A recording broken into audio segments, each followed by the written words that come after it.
দেখছেন নক্ষত্র, সবার আগে সবার পাশে। ফিরে এলাম বিরতির পর। তৃণমূলের প্রার্থী ঘোষণার আগেই তৃণমূলের বিরুদ্ধে জেহাদ ঘোষণা করে নির্দল প্রার্থী হচ্ছেন জলপাইগুড়ি টাউন ব্লক তৃণমূলের প্রাক্তন সভাপতি মনতোষ রায়। জলপাইগুড়ি পুরসভা নির্বাচনে 18 নম্বর ওয়ার্ডে প্রার্থী দিল না কংগ্রেস। অন্যদিকে 16 নম্বর ওয়ার্ডে তৃণমূল ছেড়ে কংগ্রেসে যোগ দিলেন দেবব্রত ঘোষ এবং তার অনুগামীরা।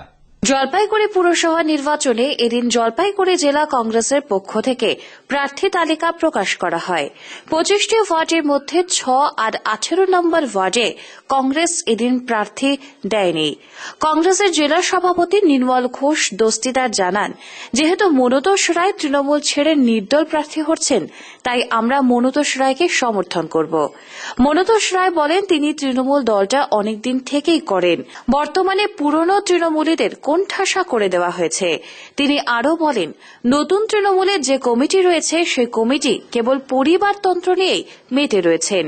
তিনি আরও বলেন, পাড়ায় পাড়ায় বিক্ষুব্ধ তৃণমূলের কর্মীরা যাতে উজ্জীবিত হয়, তাদের মনোবল বাড়ে তার চেষ্টা করবে। মনতোষ রায় জলপাইগুড়ি জেলা তৃণমূলের জেলা সভাপতি সৌরভ চক্রবর্তীকে খোলা চ্যালেঞ্জ করে বলেন, এটা জলপাইগুড়ি আলিপুরদুয়ার নয়। তিনি জলপাইগুড়িতে এসে যাকে তাকে ওয়ার্ডে প্রার্থী করবেন, এটা চলবে না। সেটা হচ্ছে যে বর্তমানে যারা তৃণমূল কংগ্রেস করছে তারা কিন্তু অতীতে ছিলেন না। যখন ধীরে ধীরে সংগঠনটাকে আমরা শক্তিশালী করলাম এবং যারা কতিপয় ব্যক্তি আছে যারা সবখান থেকে সুবিধা গ্রহণ করে থাকেন, যথারীতি তাদের আবির্ভাব হলো আমাদের এই জলপাইগুড়ি জেলা তৃণমূল কংগ্রেসে এবং তারা তাদের মতন আধিপত্য বিস্তার করে তারা এক একজনের মনোমতন সিটগুলো বেছে নিচ্ছে। আমার পক্ষে এই পুরনো কর্মীদের অপমান করা, তাদেরকে আইসোলেটেড করে দেওয়া, এটা আমার পক্ষে সহ্য করা সম্ভব ছিল না। তাই আমি প্রতিবাদ করে এবং বর্তমান যারা তৃণমূল কংগ্রেসের পরিচালন সমিতিতে আছেন তাদের বিরুদ্ধে রীতিমতো ক্ষোভের সঙ্গে বিক্ষোভ করে দল ছেড়ে আমি নির্দল হিসাবে আমার 18 নম্বর ওয়ার্ডে প্রতিদ্বন্দ্বিতা করতে চাই। এবং আমি জানি যে আমার 18 নম্বর সহ অন্যান্য জলপাইগুড়ি জেলাতে যত জলপাইগুড়ি টাউনে যেখানে যেখানে পৌরসভা আছে 25টা পৌরসভার মধ্যে অনেকেই কিন্তু এটার বিক্ষোভে আছেন এবং তাদের যাতে মনোবল বাড়ে আমি সেই চেষ্টাটাই করছি। ঘরে বসে যদি কেউ মিটিং করে যায় আলাদা কথা, যার জন্য আমি প্রতিবাদ করেছিলাম সৌরভ চক্রবর্তীর কাছে, কিন্তু উনি আমার প্রতিবাদটাকে গুরুত্ব দেননি। কারণ উনি পূর্ব নির্ধারিত সূচি অনুযায়ী উনি উনার কিছু লোককে নিয়ে উনি জলপাইগুড়িটাকে পরিচালনা করবার চেষ্টা করছেন। এটা কিন্তু আলিপুরদুয়ার নয়, এটা জলপাইগুড়ি শহর। জলপাইগুড়ির কোনো ওয়ার্ড সম্পর্কে তার কোনো সচেতনতা নেই। উনি যদি মনে করেন যে নিজের ইচ্ছা মতন খেয়াল খুশি মতন প্রার্থী দাঁড় করাবে আর জনগণ যারা আছে তারা ভোট দিতে বাধ্য থাকবে, এটা ভুল ধারণা। 2005 সালে মনতোষ রায় নির্দল প্রার্থী ও 2010 সালে তৃণমূল প্রার্থী হিসেবে ভোট লড়েন। এবারও তিনি ওই ওয়ার্ড থেকে নির্দল প্রার্থী হয়ে লড়বেন। এক সময়ের বর্তমান তৃণমূলের টাউন ব্লক সভাপতি মোহন বোসের ডানহাত হিসেবে পরিচিত মনতোষ রায় নির্দল প্রার্থী হয়ে ভোটে দাঁড়ানোর পর কংগ্রেস সমর্থন করার ফলে তৃণমূলের যে কপালে ভাঁজ পড়বে এ কথা বলা যেতেই পারে। পৌর বোর্ড কি করে মিটিং করছে, কি করে কাজগুলো করছে। আমরা 25 জনের বোর্ডের কাউন্সিলর, সিপিএম এর 8 জন, কংগ্রেসের 7 জন, মানে 15 জন একদিকে, আর 10 জনের বোর্ড। মাঝে মাঝে দেখা যায় যে 10 জনও উপস্থিত থাকতে পারেন না। এই সংখ্যালঘু পৌর বোর্ড কি করে জলপাইগুড়িকে পৌর পরিষেবা দিলেন, কি করে কাজগুলো করলেন, দুর্নীতিতে ভরা, অনিয়মে ভরা। এই স্বচ্ছ প্রশাসনের জন্যই আমরা দাবি জানাবো এবং আরও অনেক কিছু আছে। আমরা সার্বিক উন্নয়নের কথা বলে আসছি। এই চেয়ারম্যান আমাদের সঙ্গে সোচ্চার হয়েছিলেন, জলপাইগুড়ির জন্য পৃথক উন্নয়ন পর্ষদ চাই। এখন তিনি ভুলে গেছেন। জলপাইগুড়িকে আলাদা কর্পোরেশন গঠন করতে হবে, আলাদাভাবে কর্পোরেশন গঠন করার কথা চেয়ারম্যান যখন আমাদের সঙ্গে ছিলেন তখন ছিলেন ঠিকই, এক সুরে কথা বলতাম, এখন আর বলেন না। সমস্ত ব্যাপারগুলো এবারে আমাদের নির্বাচনী ইস্যু হবে। আরেকটা খোলাখুলি পরিষ্কার বলে দিচ্ছি, স্বচ্ছ প্রশাসন উপহার দেওয়ার জন্য স্বচ্ছ ভাবমূর্তির পিনাকি সেনগুপ্তকে আমরা এবারে চেয়ারম্যান প্রজেক্ট করে লড়াই করছি। আমরা যদি ভোট পাই পিনাকি সেনগুপ্ত চেয়ারম্যান হবে। শিলিগুড়ি পুর নিগমের নির্বাচনে প্রার্থী না হতে পেরে 46 নম্বর ওয়ার্ডে তৃণমূলের আহ্বায়ক দিলীপ বর্মন প্রার্থী তালিকা ঘোষণা হওয়ার পরই দলের বিরুদ্ধে জেহাদ ঘোষণা করে নির্দল প্রার্থী হয়ে লড়ার কথা ঘোষণা করলেন। দিলীপবাবু বলেন, দীর্ঘদিন ধরে এই ওয়ার্ডে উন্নয়নের জন্য কাজ করেছে। টাকার কাছে বিক্রি হয়ে যাচ্ছে জেলা নেতৃত্ব।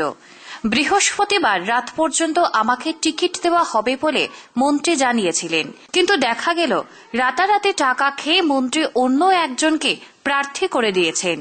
ওয়ার্ডের মানুষের দাবি যে আমি নির্দল প্রার্থী হয়ে দাঁড়াই। খুব শীঘ্রই নির্দল প্রার্থী হিসেবে প্রচার কাজ শুরু করা হবে। 17 থেকে 18,000 ভোটার এবং 19খানা বুথ।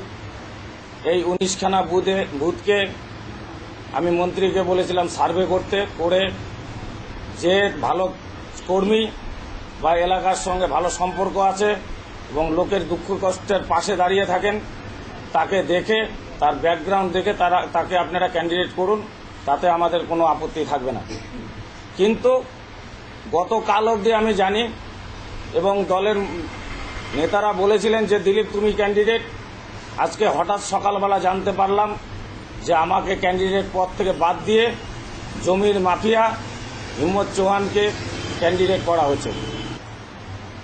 আবদার বা চাহিদা ওনারা বলেছেন যে দিলীপ তুমি যেহেতু টিকিট পাওনি সেহেতু তুমি নির্দলে দাঁড়িয়ে যাও, তোমার পাশে আমরা আছি এবং আমরা তোমাকে কি করে জিতাতে লাগে সেটা আমরা দেব। 46 নম্বর ওয়ার্ডের নাগরিক বৃন্দের কথা এটা এতদিন ধরে করে আসছে, কিন্তু তৃণমূল কংগ্রেসের যে মমতা ব্যানার্জির নীতি আদর্শ মন্ত্রীরা বলে থাকেন, কিন্তু মন্ত্রীদের যা এখন চালচলন দেখা গেল, ওনাদের নীতি আদর্শটা হচ্ছে মাফিয়াদেরকে নিয়ে দলটাকে চালানো। কিন্তু শিলিগুড়িতে মন্ত্রী যেদিন আসলেন তারপরে দুদিন ধরে আর দেখা যাচ্ছিল না। হঠাৎ করে দেখা গেল মন্ত্রী হিম্মত চৌহানকে, এখানে টাকা পয়সার খেলা ছাড়া কিছু না, এখানে টাকা পয়সার খেলা ছাড়া হয় না, এটা আমরা সাধারণভাবে বুঝতে পারছি। এর পিছনে দায়ী হচ্ছেন কৃষ্ণপাল এবং মন্ত্রী গৌতম দেব, এনারাই দায়ী। এনারা ছাড়া আর কেউ না, কারণ এনাদের কথা ছাড়া আর কারো কথা চলে না ওখানে। এরাই টাকা নিচ্ছে, এরা ছাড়া আর কেউ টাকা নেওয়ার লোক নেই এখানে। কারণ বিধায়কও অনেক চেষ্টা করেছে আমার টিকিটের জন্য, অলোক চক্রবর্তীও চেষ্টা করেছেন, ওনারা কাউকে কোনো পাত্তা দিচ্ছেন না। ওনারা 2-3 জন আছেন মাফিয়া, একদম মাফিয়াদের সঙ্গে মিলে টাকা নিয়ে এইসব কাজ করাচ্ছে। অন্যদিকে দিলীপবাবুর জায়গায় হিম্মত চৌহান টিকিট পাওয়ায় ইতিমধ্যে প্রচারাভিযান শুরু করেছে। কয়েকশো তৃণমূল কর্মী সমর্থকদের সঙ্গে নিয়ে শিলিগুড়ি বিভিন্ন জায়গায় একটি মিছিল করেন। আমি জনগণের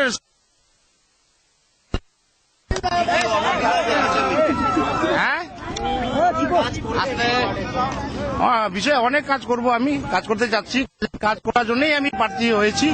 ঠিক আছে, এখানে আমাদের এলাকার ডেভেলপমেন্টের জন্যই আমি প্রার্থী হয়েছি। কনভেনার তো আমিও আছি। না না